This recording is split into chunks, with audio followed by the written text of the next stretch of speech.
Alright, so I have a couple of tips for you guys to help you along using the Swift program and a couple of things with what buttons are on the screen.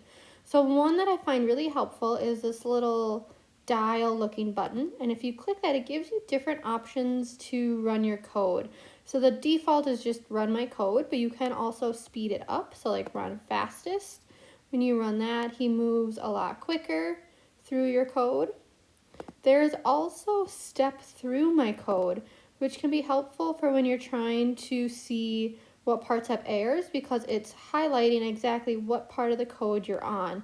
So when you get to the more complicated ones and you can't figure out which line of your code is wrong, you can use that one and it'll help you watch your program on the right and look at your code on the left to figure that out. There is also this hint button, if you haven't realized that already, but it gives you a couple of hints or maybe one hint for that level that you're on.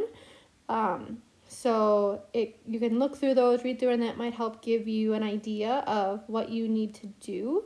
It doesn't give you an answer all the time, but it does help you kind of problem solve your way through it.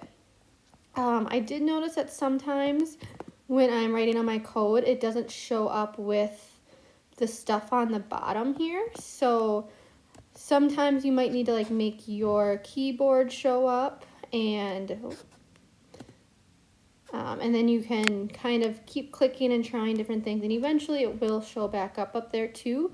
You might just have to click a couple like the little buttons that show up over here.